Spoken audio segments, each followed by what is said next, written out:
Eating out doesn't feel expensive until you add it up.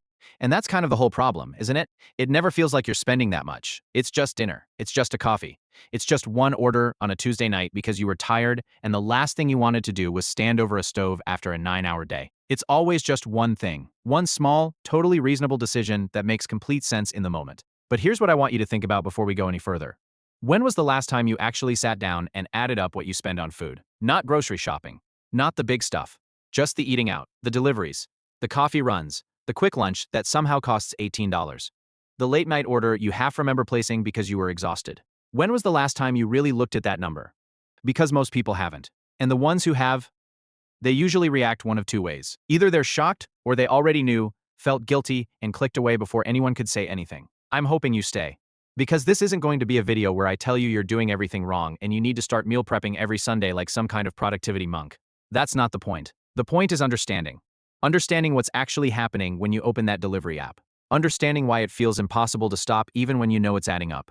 Understanding the real cost, not just in dollars but in opportunity. And then, at the end, figuring out what you actually want to do about it. Because the goal isn't to make you feel bad. The goal is to hand you information that most people don't have and let you decide. So let's start at the beginning. Let's start with the feeling.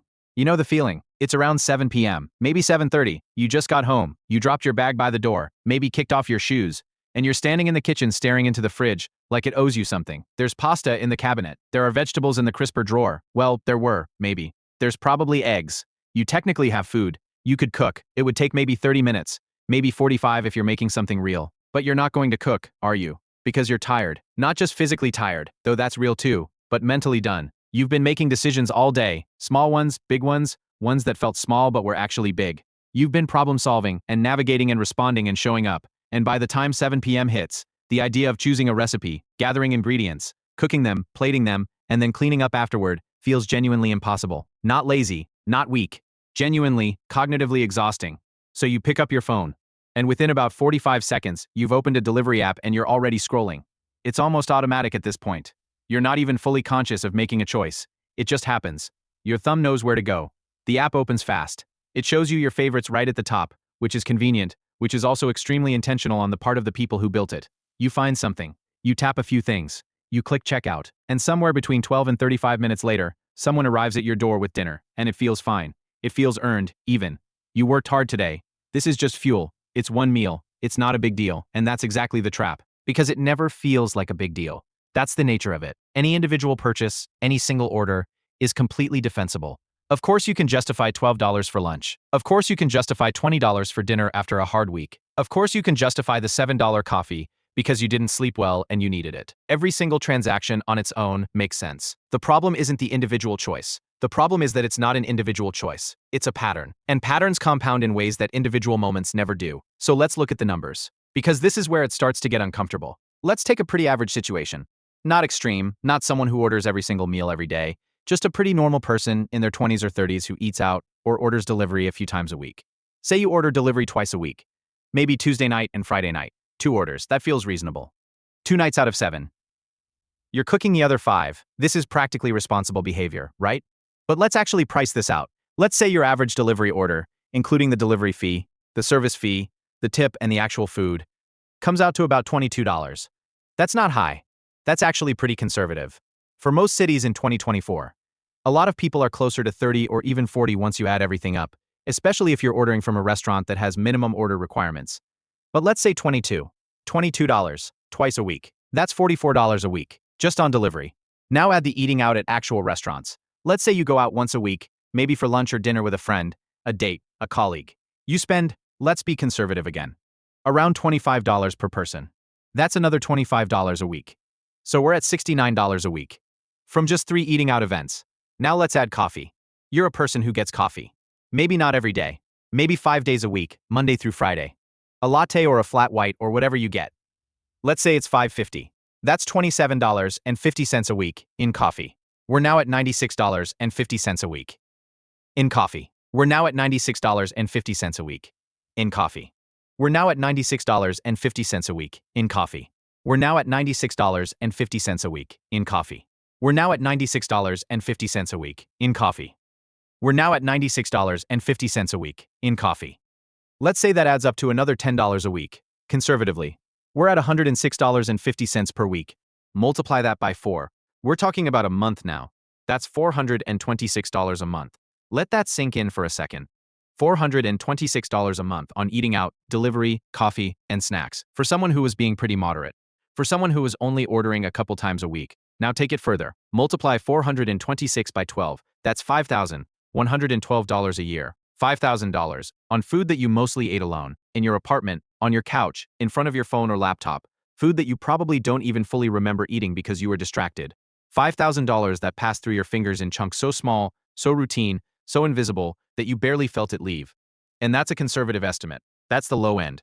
Because the truth is, for a lot of people, especially people in cities, especially people who use delivery apps regularly, especially people who've normalized the morning coffee run, the real number is closer to 7,000, 8,000, sometimes more. I know people who have done the math on their actual bank statements and found out they were spending over $10,000 a year on food outside of groceries. Not because they were being irresponsible, just because it was always just one thing. Just one meal, just one coffee, just one order on a Tuesday. The numbers are doing something to you right now. I can feel it through the screen. Maybe a little tightness, maybe a flash of recognition. Maybe you're already doing the mental math for your own situation and you don't love what you're finding. That reaction, that slight discomfort, that's not something to be ashamed of. That's information. That's your brain waking up to something it's been quietly ignoring. Hold on to that feeling. We're going to come back to it. But first, I want to talk about why. Because knowing the numbers isn't enough. The numbers alone have never changed anyone's behavior. If they had, everyone who saw a budget once would be financially free. The reason this keeps happening, the reason we all keep opening the app, keep stopping at the coffee shop, keep eating out even when we know it's expensive, is something deeper than just not knowing the cost. It's psychological. And once you understand it, the behavior suddenly makes a lot more sense. Let's talk about why we keep doing this. And I want to be really clear here. I'm not going to say it's because we're lazy or we lack discipline or we're bad with money. That framing is not only unhelpful, it's also wrong. You're not broken. This is by design. The first thing to understand is exhaustion. Decision fatigue is a real, documented psychological phenomenon. Every decision you make throughout the day uses a finite amount of mental energy. By the time you've been through a full workday, responding to messages, navigating social dynamics, solving problems, making choices about what to wear and how to respond to that email, and whether to say something in that meeting, you have significantly less cognitive capacity than you did in the morning. And cooking requires decisions. What to make, what ingredients you have, what order to do things in, whether to substitute something, whether it's going to taste right. It requires attention, and attention is exactly what you've run out of. So when you open the delivery app instead of cooking, you're not making a bad financial decision. You're making what feels like a rational allocation of your remaining cognitive resources. You're choosing to spend money in order to save mental energy. The problem is that you're doing it so consistently, so automatically, that it's become the default. And defaults are expensive. Then there's stress. Stress changes how we make decisions in really specific and well-studied ways. When we're stressed, we shift toward immediate rewards and away from future thinking. This isn't a character flaw. It's literally how human brains evolved. When there's a perceived threat or pressure, your brain prioritizes right now. It deprioritizes later. And for a lot of us, financial stress, ironically, is one of the main stressors that pushes us toward spending. The same financial pressure that should logically make you want to save money is the exact thing that makes spending on comfort feel the most necessary. There's also the dopamine piece, which I think is underrated in these conversations. Food is one of the most powerful dopamine triggers we have access to. Eating something delicious, especially something novel, especially something you've been thinking about, especially something delivered to your door, triggers a real neurochemical response. You feel good. Not metaphorically, chemically. And our brains are incredibly good at learning what triggers that response and then driving us toward it. The anticipation itself starts to generate a dopamine response. You're scrolling through the app, you haven't ordered yet, and your brain is already getting a little hit of reward. By the time the food arrives, you might not even be that hungry anymore, but you still eat it, because the behavior was never just about the food. And then there's the biggest one. Instant gratification. We live in a moment in history where the gap between want and have has been engineered to be as small as physically possible. You can watch any movie ever made in about 15 seconds. You can have almost any product at your door by tomorrow. You can have food delivered to your location, not your home, your exact location, within 30 minutes. We have been trained, systematically, by some of the most sophisticated technology ever built, to expect immediate satisfaction. And every time that expectation is met, every time you order and it arrives fast and it's good, the pattern gets reinforced. Your brain gets better and better at seeking that loop. None of that is your fault, but it is your responsibility, and there's an important difference between those two things. Let me go a little deeper on the psychology here. because I think understanding this stuff is actually more valuable than any budget tip I could give you. There's something called convenience addiction, and it's worth naming. Addiction is a strong word, and I'm not using it to be dramatic. I'm using it because the behavioral pattern genuinely mirrors addiction in some meaningful ways. When something becomes significantly more convenient than its alternative, and that thing also provides an immediate reward, humans naturally begin to rely on it. And the more they rely on it, the less tolerant they become of the friction that the alternative requires. Think about cooking.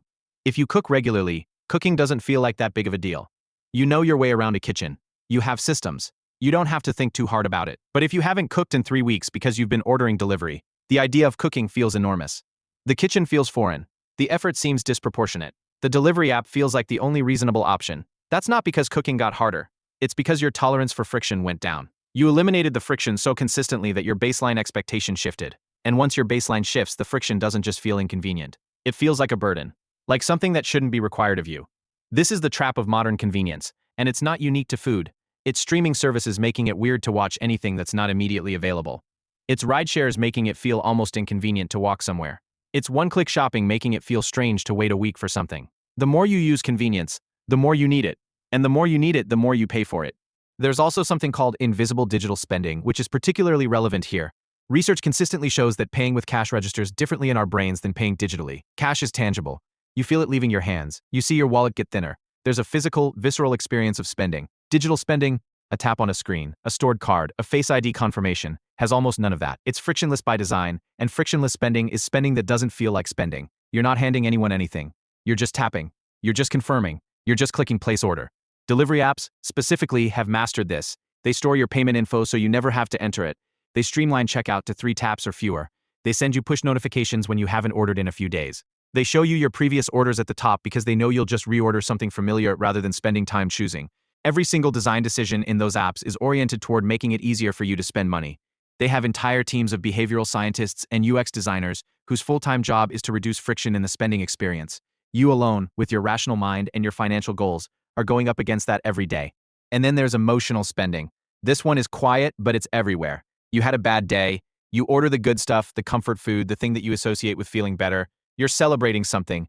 You go out somewhere nice, you get the fancy drink, you order extra, you're bored, you're on your couch, you're scrolling, and ordering food is suddenly interesting. You're stressed, you need a reward, you need a release valve, and food is the most accessible one. You're lonely.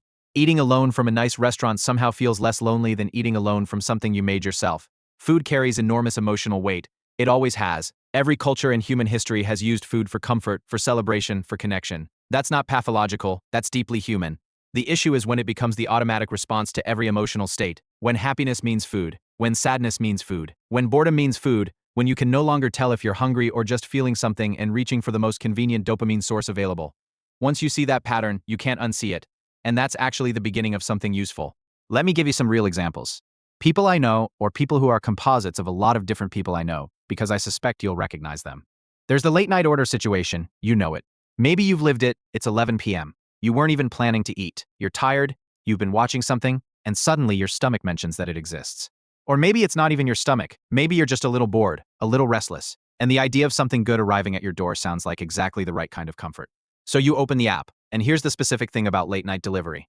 The prices don't register the same way at night. You're already tired. Your decision-making is already compromised. The restaurant you're looking at has a minimum order of $15, but what you want is $9, so you add something to meet the minimum. Then there's a $2 delivery fee. Then there's a service fee, sometimes called a small order fee or a platform fee or just a percentage added quietly. Then there's the tip, because you're not a monster and someone is literally driving to your door. By the time you're done, your $9 craving has become a $28 receipt, and it arrived late, and you were half asleep eating it. And by the time you were done, you were annoyed at yourself but also too tired to do anything with that feeling. So you went to sleep, and by morning, the specific number had already started to blur. That's not a one-time thing for a lot of people. That's a Tuesday, sometimes a Wednesday, sometimes both. Then there's the coffee plus snack situation, which I think is even more sneaky because the individual numbers are smaller and somehow that makes them feel more acceptable. It's just a coffee, $7. Fine. But you're at the coffee shop and they have those little almond croissants that are actually incredible, and it would be weird not to get one. That's $4.50. And then, on the way out, you grab a bottle of water, because the one in your bag is warm. $2. You've just spent $13.50 without blinking, without making any kind of decision that felt like a real decision. Do that 5 days a week. That's $67.50 a week. That's $270 a month. That's $3,200 a year.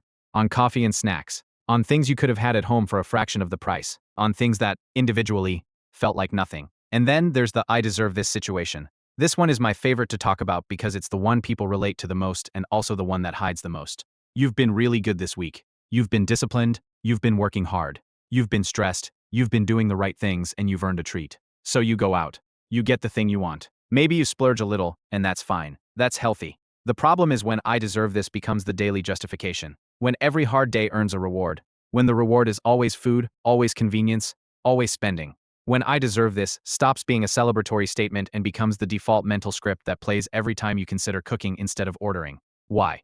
Because here's the thing about deserving. You do deserve to feel good. You do deserve comfort and pleasure and rest. But do you deserve those things from an app that charges you $12 in fees? Or do you deserve them in a way that doesn't cost you $5,000 a year? That's the question worth sitting with. And now we get to what I think is the core of all of this. The idea that really reframes the whole conversation. You're not paying for food, you're paying for convenience. Read that again. Because it sounds obvious, but I don't think most people have really internalized what it means.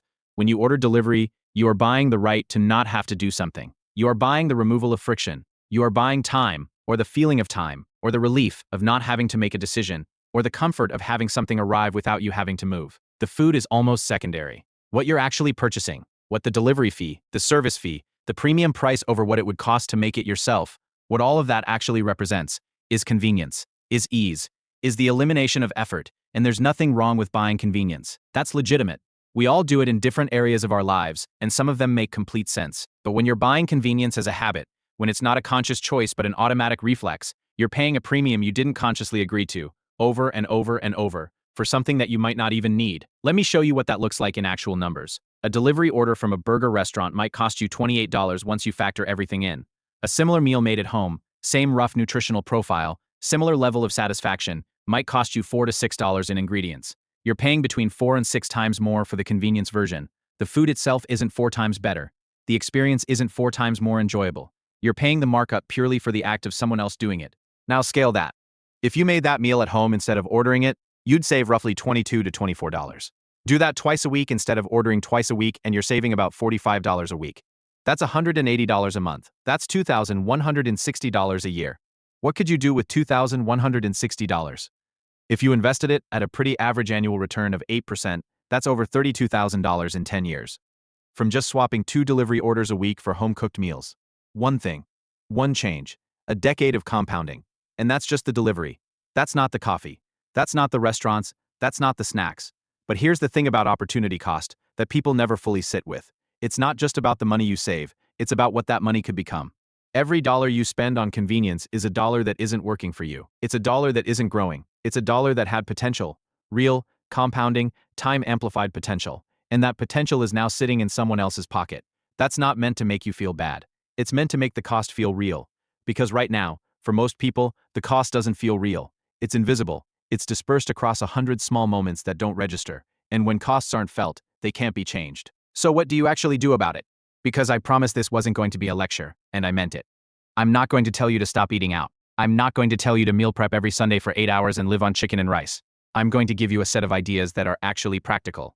Ideas that work with the way you actually live, not some idealized version of you who wakes up at 5 a.m. with a color-coded planner. First, set a number, not a rule. Rules create shame. Rules create the all-or-nothing spiral where you break the rule once and then feel like you've already failed, so you might as well give up entirely. Numbers create awareness. Instead of telling yourself, I'm not going to order delivery anymore, say, I'm going to spend no more than $100 a month on delivery. That's a number you can track. That's a number that's forgiving. You can use it however you want within the month. Blow it all at the start, spread it out, save it for when you really need it. But it's a limit, and limits, as it turns out, are actually easier to maintain than blanket prohibitions, because they don't trigger the rebellion response that absolute rules do. Second, use friction intentionally. Remember how we talked about the delivery apps removing friction? You can add it back. Not a lot, just enough to interrupt the automatic behavior. Delete the delivery apps from your phone's home screen. Put them in a folder, buried somewhere. This sounds almost too simple to matter, but the research on this is consistent. Adding even small amounts of friction to a behavior reduces how often people do it. You're not making it impossible. You're just making it require 1 or 2 more conscious steps. And those conscious steps are enough to break the automaticity, to make it a choice rather than a reflex. Some people take this further and delete the apps entirely, reinstalling them only when they've decided in advance that they want to use them. That's a bit more aggressive, but it works. Third, do a little prep, not a lot. A little. Meal prep has gotten a reputation as this extreme lifestyle thing that only fitness people do. And that's a shame. Because the basic idea is just do some work ahead of time so future you has less to do. And you don't have to go full Sunday meal prep YouTube culture to benefit from this. You just have to make the path of least resistance a little less resistant. Keep snacks that are actually satisfying in your house.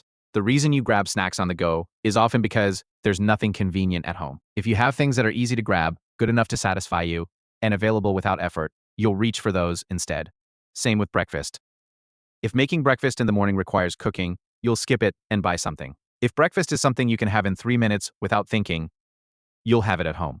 For dinners, the key insight is that you usually don't need a full prepared meal. You just need the decision to be easy. Keep a few things on hand that can become dinner in 20 minutes or less. Pasta, eggs, a bag of frozen vegetables that you actually like, some pre-marinated protein from the grocery store. Things that require minimal decision-making and minimal time. That's the version of cooking that competes with delivery. Not elaborate recipes, just things you can make when your brain is tired without much friction. Fourth, track it. Actually track it. I know, everyone says this, but I mean it in a specific way. Not budgeting in the traditional sense, not sitting down every week with a spreadsheet, just this. Once a month, look at your bank or card statements, filter by restaurants and delivery apps, and add up the number. That's it. You don't have to do anything with it. You don't have to make any promises. Just look at it. The act of seeing the number, the real, actual total, not the vague sense you have in your head, is genuinely powerful. Our brains are very good at keeping costs vague when they want to. We remember individual transactions, but we don't naturally aggregate them. When you aggregate them, the picture changes, and once you see it, you can't fully unsee it. The awareness itself starts to change the behavior even without any explicit plan. Let me give you a simple implementation for the week ahead. Something concrete you can actually do. This week, do one thing. Go through the last 30 days of bank statements and add up every single restaurant, delivery, coffee shop, and food-related purchase that wasn't a grocery store. Every single one, write the number down somewhere you'll see it. That's it. That's the first step. Not a budget, not a plan, just a number. Then, if you want to go further, take that number and divide it by 30. That's your daily food spending average outside of groceries. Now decide what that number should be. Not zero, something sustainable. Something you can live with. Write that down too. The gap between those two numbers is the size of your opportunity.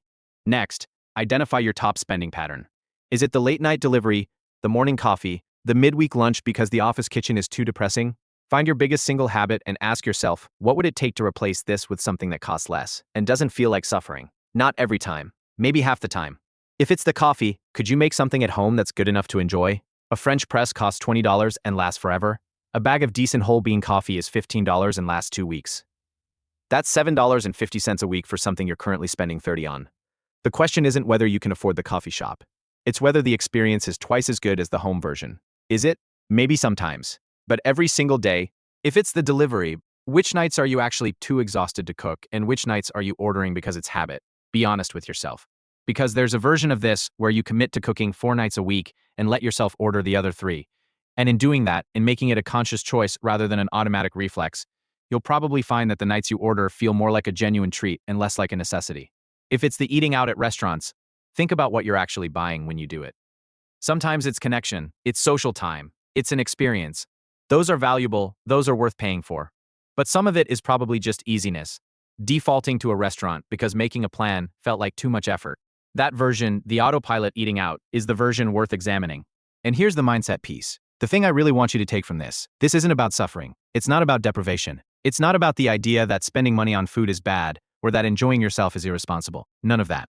The food you love, the restaurants that feel special, the delivery order on the night when you genuinely needed it, those things have real value. They add something to your life. That's not up for debate. What is up for debate is the automatic stuff. The invisible stuff. The spending that you wouldn't consciously choose if you stopped and thought about it. The $25 that left your account last Thursday, and you genuinely cannot remember what it was for. That's the money that's not serving you. That's the money that's paying for a convenience you didn't actively want. You just couldn't be bothered to stop. The shift I'm asking for is from automatic to intentional, not from spending to not spending, just from unconscious to conscious. From it just happened to I decided.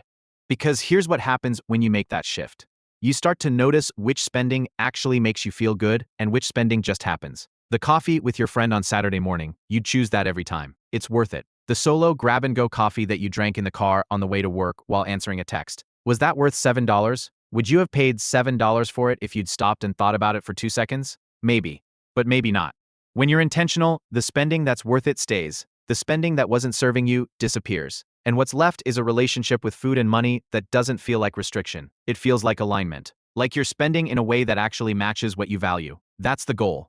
Not a perfect budget. Not a life without delivery. Not guilt every time you go out to eat. Just alignment. Spending that reflects who you actually are and what you actually care about. There's one more thing I want to say, and it's about time and compounding, and the thing that's actually at stake here. The money is real. $5,000 a year is real. Across 10 years, with what that money could become, if invested, you're potentially looking at $50, $60, $70,000. The numbers are significant. But the thing I actually want you to feel, more than the numbers, is the freedom that sits on the other side of this. Because money, at the end of the day, is not really about money. It's about options. It's about what you can do and where you can go, and what you can choose when you have enough of it. Every unnecessary $10 you spend today is $10 that cannot be a future option. And options, financial freedom, flexibility, security, those are things that are very hard to feel in the present but very easy to feel the absence of in the future. The version of you 5 years from now who has an extra $20, $30, $40,000 saved, that person has options. That person can take the job they actually want instead of the one that pays most. That person can take the trip, can move to a different city, can take a month off, can weather an unexpected expense without a full panic spiral, can make a choice, a real meaningful life choice, from a position of security rather than desperation. That person started small. That person didn't do anything dramatic. They just started paying attention. They looked at their numbers. They found the automatic behaviors and replaced some of them with conscious ones. They cooked a few more meals. They made coffee at home a couple times a week. They asked themselves each time whether they were spending on something they actually valued or something that just happened. It doesn't take perfection. It doesn't take transformation. It takes a little bit of awareness, applied consistently, over time. So here's where I'll leave you. The next time you open the delivery app, not after watching this, maybe not tomorrow, but at some point when the habit kicks in automatically, try to catch the moment between the impulse and the action. Just a second. Just enough to ask, am I actually choosing this? Or is it just easier than the alternative? If the answer is that you're choosing it, genuinely, because you want it and you've decided it's worth it, then enjoy it. Completely, without guilt. Because that's the whole point. That's what money is for. But if the answer is that you're not really sure, that it's mostly just friction avoidance, that you're not even that hungry and it just kind of happened, then that's information. That's the moment worth catching. You don't have to change everything. You don't have to overhaul your whole relationship with food in a weekend. You just have to see what's actually happening. Because once you see it, you get to decide. And deciding, really, consciously deciding, is worth more than any budget spreadsheet anyone has ever made. Eating out doesn't feel expensive until you add it up. Now you've added it up. What you do next is entirely up to you. So remember, the key is to start today. Take control of your budget and watch your savings grow. Thanks for watching, everyone. I'll see you in the next video.